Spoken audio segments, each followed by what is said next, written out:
Hoje, no Encontro com a Autora, eu vou conversar com a mestre em Direito Constitucional, professora e advogada Tatiana Stroppa. Ela está aqui para falar sobre seu livro, As Dimensões Constitucionais do Direito de Informação e o Exercício da Liberdade de Informação Jornalística. Tatiana, bem-vinda ao Iluminuras. Muito obrigada. Eu queria começar a nossa conversa falando sobre o que levou você a escrever sobre esse tema. O meu interesse, ele foi bastante peculiar, porque eu sempre morei numa cidade muito pequena e nessas cidades a gente mais recebe as informações e a gente não vivencia os fatos. Então isso sempre me despertou muita curiosidade, como é feita a seleção, se tem como melhorar, se tem como aprimorar e o que é liberdade de informação. Em toda a obra você enfatiza que o direito de informação e o exercício da liberdade de informação jornalística representam facetas da dignidade da pessoa humana. Como é que isso acontece? O princípio da dignidade da pessoa humana, ele é basilar de todo o sistema jurídico brasileiro. Tem previsto na Constituição logo no início. Então, o que é ser digno? É um conjunto de necessidades indispensáveis ao ser humano. E dentre desse conjunto está a sua capacidade de autodeterminação. E você só consegue se autodeterminar se você recebe uma informação adequada, com qualidade, verdadeira, porque senão você não se autodetermina. Você simplesmente é manipulado. Na obra você diz que o direito de informação decorre da evolução do próprio conceito de Estado de Direito para Estado democrático de direito. Como é que isso ocorre? Eu busquei pesquisar por que houve a garantia do direito de informação de forma autônoma, se já havia a garantia de uma liberdade de expressão, liberdade de manifestação do pensamento.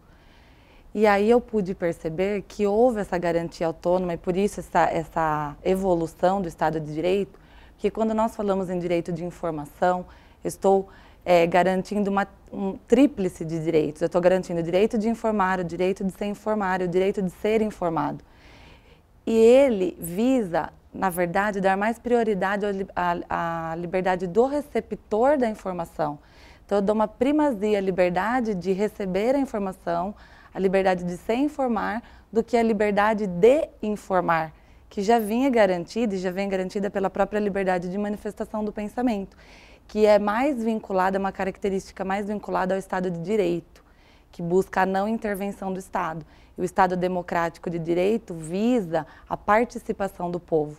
E por isso que, enquanto eu estou dando uma primazia para o receptor, eu estou buscando essa participação mais consciente, mais autônoma, no regime político democrático.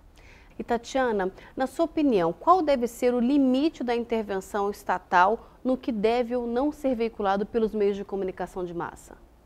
Bem, o que acontece? Quando nós falamos no direito de informar, já está implícita a ideia que também eu tenho direito de não informar.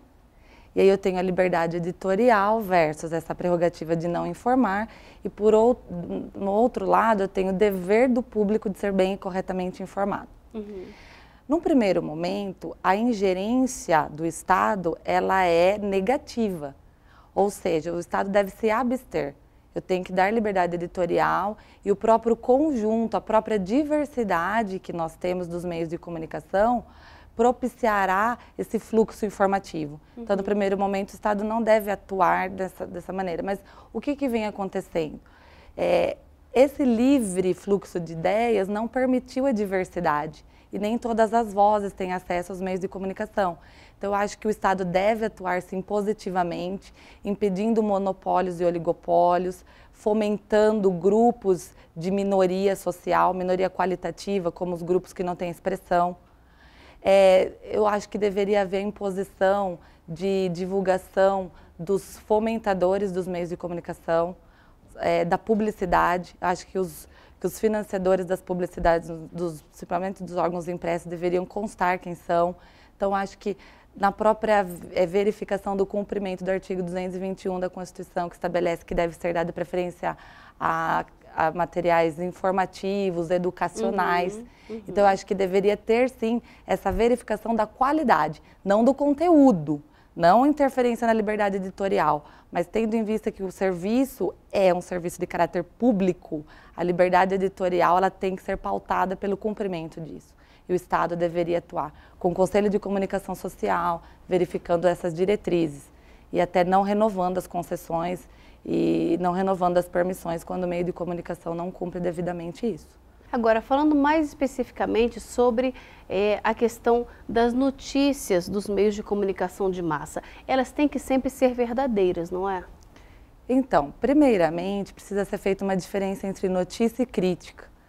Né? A veracidade, que deve ser, sim, buscada, ela está atrelada à notícia. Por quê? Porque a notícia é a divulgação de um fato.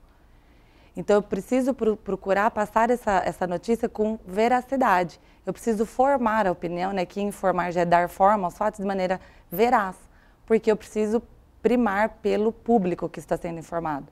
Agora, em relação à crítica, que é a opinião formulada a respeito de uma notícia, aí eu não preciso ter essa veracidade. Mas eu acredito que em relação à transmissão da notícia, sim, eu tenho que procurar, tem que ser um ideal. Quando a notícia é feita, ela tem que buscar a veracidade. Eu gostaria de continuar conversando sobre essa questão da notícia, mas pode ser no próximo bloco? Sim, claro. Nós vamos para um pequeno intervalo e voltamos daqui a pouco. Até já!